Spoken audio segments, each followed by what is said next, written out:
por determinação do ministro Flávio Dino do Supremo, para justamente apurar supostas irregularidades na distribuição de emendas parlamentares. Há uma suspeita de que o ex-presidente da Câmara dos Deputados, Arthur Lira, tenha interferido, manobrado na distribuição das chamadas emendas de comissão. O deputado federal Glauber Braga, do PSOL, foi ouvido pela Polícia Federal nesse inquérito. Conversa com a gente agora aqui no Bastidores. Deputado, boa tarde, bem-vindo. Eu queria começar entendendo o que foi dito à Polícia Federal e, claro, quais são as dúvidas dos investigadores no que diz respeito a essa investigação.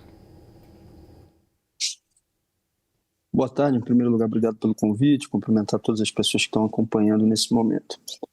O que eu disse para a Polícia Federal, para o delegado que está conduzindo o inquérito, primeiro foi a reafirmação de que houve uma fraude articulada e tocada pelo presidente da Câmara no final do ano passado, quando ele cancelou as reuniões das comissões temáticas para formalizar uma lista que é o Orçamento Secreto 2.0, evitando que houvesse discussão e deliberação por parte das comissões temáticas, mais uma vez passando por cima das decisões do Supremo Tribunal Federal e até por uma legislação que foi aprovada pela própria Câmara, com seus muitos limites. E falei isso não só como parlamentar que denunciou a prática, mas também como presidente de comissão. O argumento utilizado por Arthur Lira foi para concentrar as votações que precisavam ser feitas no plenário. Isso é mentira. Várias das deliberações de comissões ou audiências poderiam ser realizadas na parte da manhã. E no plenário isso só começava à tarde e a maior parte das deliberações aconteceu à noite. Relatei também à Polícia Federal o que sabia sobre a coação sofrida pelo deputado Zé Rocha, presidente de uma comissão, para fazer com que 300 milhões de reais solicitados por Arthur Lira fossem colocados como prioridade na sua comissão, inclusive ameaçando ele de demissão por não fazê-lo. E, além disso, relatei casos objetivos e específicos onde a lista formulada no final do ano demonstrava a prática reiterada de casos de corrupção em alguns municípios em que a coisa é escandalosa. Basicamente, foram esses elementos que tiveram presentes no depoimento que eu prestei ao delegado da Polícia Federal. É interessante, porque o que você está falando é o que acontece no Supremo Tribunal Federal, quando a gente fala dessa disputa de poderes agora, algo que vai ser resolvido pela próxima cúpula do Congresso, começa justamente nessa investigação e acaba com um bloqueio dessas emendas de comissão até que o caso seja solucionado, né? O ministro Flávio Dino bloqueou aí mais de 5 milhões de emendas. A gente vai continuar nesse assunto, deputado, mas eu quero chamar a minha analista de judiciário, a Luísa Martins, também para fazer uma pergunta. Luísa. Deputado, muito obrigada pela entrevista, primeiramente. Deputado, o senhor detalhou aí um pouco do seu depoimento, né, à Polícia Federal. Eu queria saber se houve alguma pergunta feita pela PF especificamente sobre Arthur Lira, se há suspeitas recaindo sobre alguma outra liderança, na medida em que os ofícios que vinham com a indicação das emendas de comissão também eram assinados por outros líderes partidários, e quais seriam os próximos passos daqui para frente? O depoimento deve ser enviado ao Supremo Tribunal Federal? O senhor teve alguma sinalização de que vai ter que prestar algum novo depoimento? As perguntas que foram feitas se basearam no processo como um todo, né? Eu, que conhecedor do processo, do que aconteceu com aquilo que eu vivenciei na Câmara, citei o senhor Arthur Lira e citei o que aconteceu, não só nos bastidores, mas com aquilo que eu tive a oportunidade de avaliar no próprio relatório, ou seja, naquela lista que foi encaminhada. E o que eu vivenciei também na relação com outros presidentes de comissão, como o deputado Zé Rocha. Então, esses nomes foram citados por mim. E, evidentemente, está registrado, o depoimento foi gravado.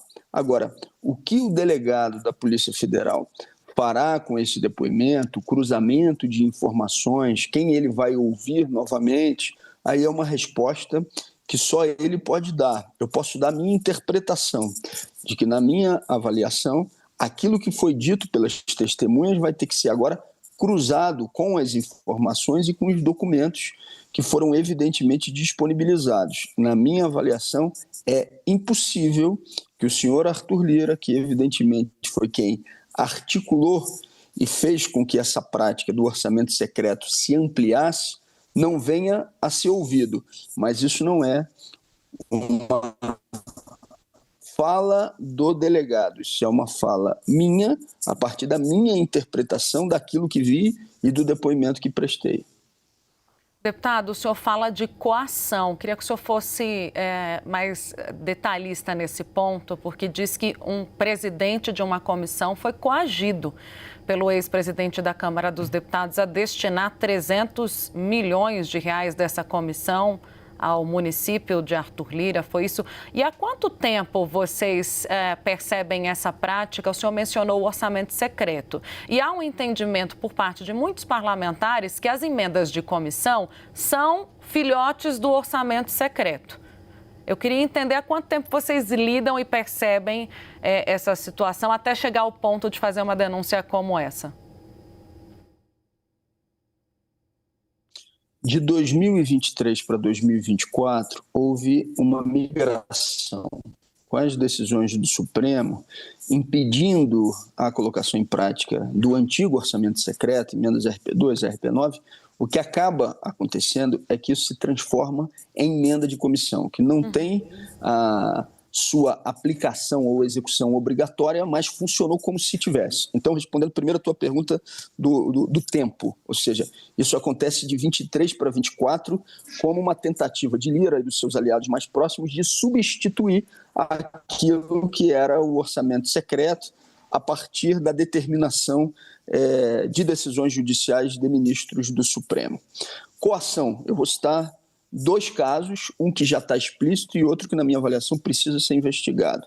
O deputado Zé Rocha prestou depoimento à Polícia Federal e ele foi enfático, Arthur Lira, e ele me relatou isso dentro da Câmara dos Deputados e eu repeti no depoimento para a Polícia Federal.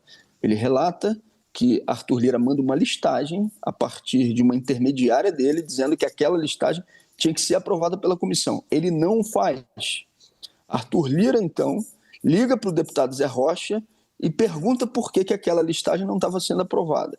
O deputado Zé Rocha diz que não poderia fazê-lo, que aquilo tinha que ser debatido com os parlamentares da comissão.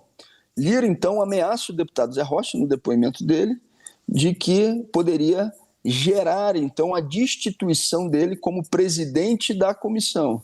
O deputado Zé Rocha relata que ele, então, diz a Lira que tinha muito respeito pelo pai dele, mas que não poderia dizer o mesmo em relação a ele a partir dessa ameaça feita. O deputado Zé Rocha viaja. Quando ele está no exterior, há uma troca da secretária do deputado Zé Rocha na comissão para que o vice assumisse a presidência da comissão e fizesse, então, a indicação das emendas solicitadas por Arthur Lira. Bom, isso já é um escândalo por si só. Não fosse o suficiente, vamos para mais 2 elementos. Um agora envolvendo a Comissão de Turismo da Câmara dos Deputados. O deputado Arthur Lira tem um aliado de muitos anos, que é um prefeito de um município chamado Rio Largo, uma cidade de 70 mil habitantes, que se chama Gilberto Gonçalves, GG. De 2019 a 2022, esse município recebeu do orçamento secreto 90 milhões de reais. Imaginem, para uma cidade de 70 mil habitantes. 19 milhões de reais identificados como encaminhados por Lira. Outros sem saber de quem tinha sido o encaminhamento, mas todo mundo sabe que os outros 70 milhões foram encaminhados pelo próprio Arthur Lira. Esse prefeito Gilberto Gonçalves ele já foi preso em 2007, em 2010, em 2014 e em 2022. Em 2022, com uma fraude comprovada com orçamento secreto, onde 2 empresas laranjas fizeram mais de 200 saques num banco, pegavam o dinheiro, entregavam num beco e os receptadores desse dinheiro num beco iam e entregavam direto para o prefeito. A partir desse escândalo, esse prefeito, inclusive, foi afastado das suas funções. Mas isso pode ser notícia velha, ou seja, porque isso já foi noticiado e esse processo está rolando. O que tem de novidade na denúncia, inclusive, que precisa ser investigada a partir de agora? Nessa última lista mandada no final do ano e que foi suspensa por Flávio Dino, qual é o estado brasileiro que tem o maior número de indicações do orçamento secreto agora como emendas de comissão? Alagoas. E adivinhem qual é o município que tem o maior número de emendas dentro de Alagoas, o maior de todos os municípios, mais até do que a capital Maceió, Rio Largo, desse mesmo prefeito. Se a coisa está ruim, ela vai piorar. De onde saíram esses 18 milhões dessa última relação? Foi do Ministério da Infraestrutura? Não, para despistar, eles colocam no Ministério do Turismo, para a Comissão de Turismo da Câmara poder fazer essa aprovação. Só que eu fui pegar os relatórios de quantos deputados de Alagoas tinha na Comissão de Turismo, apresentando pareceres, sendo designados relatores, apresentando requerimento ou sendo membro da Comissão de Turismo da Câmara para avalizar essas indicações a esse município onde já tem escândalos flagrantes de corrupção. Sabe quantos deputados de Alagoas tem lá? Nenhum, zero. A digital de Lira, ela está evidente nesse caso também da Comissão de Turismo. Combinado com isso, você entra nas redes sociais do Lira, ele não esconde, ele está recebendo o prefeito de Alagoas, está lá, Gilberto Gonçalves do lado dele. Se você entra na rede social do Gilberto Gonçalves, no último dia do mandato de Lira na Câmara dos Deputados, está lá, está muito escancarado. E se você não tiver a responsabilização dessa turma e Lira como articulador disso, a gente vai parar eu não sei aonde. Então, evidentemente, respondendo a sua pergunta, houve coação em relação a presidente de comissão, o deputado Zé Rocha já foi ouvido, eu acredito que o deputado que preside a Comissão de Turismo tem que também se pronunciar sobre esse assunto, porque se ele não tem nada a ver com isso, e eu não estou o acusando previamente, pelo menos tem que se dizer como é que foi parar essa emenda de Alagoas a ser aprovada na sua comissão. Eu acredito que tenha sido o próprio Lira, mais uma vez, a colocar esses recursos para o município de Rio Largo, independente, inclusive, da relação de outros deputados, porque as digitais dele já estão evidentes. Luísa, para encerrar a última. Vamos lá. Deputado, quando a PF abriu essa investigação, disse que além dessa questão sobre uma manobra e uma manipulação no orçamento, havia também a suspeita de que as emendas estariam sendo destinadas com base em pedidos de lobistas, né? E que isso também seria apurado ao longo dessa investigação. Foi feita alguma pergunta ao senhor nesse sentido? O senhor respondeu algo a esse respeito? Sabe de algo a esse respeito? Especificamente sobre esse ponto, não houve uma pergunta sobre intermediação de lobista. E eu também não tenho informações mais profundas nesse sentido. Se tivesse, evidentemente, estaria disponibilizando para a Polícia Federal. Mas como eu sou considerado um denunciante, ou seja, alguém que se insurge contra essa prática do orçamento secreto, o meu gabinete não é procurado por lobista para tratar de negociação de emenda. Então, muito provavelmente, eles não me procurariam. Mas se eu tivesse alguma informação nesse sentido, com certeza disponibilizaria à Polícia Federal. Deputado, em nome da nossa equipe do Bastidores CNN, eu agradeço a disposição e o tempo aqui conosco para esses esclarecimentos necessários. Conversamos com o deputado Glauber Braga, do PSOL, do Rio de Janeiro, sobre a investigação que mira o uso indevido de emendas parlamentares. Um bom trabalho, bom final de semana também. Eu que agradeço. Muito obrigado.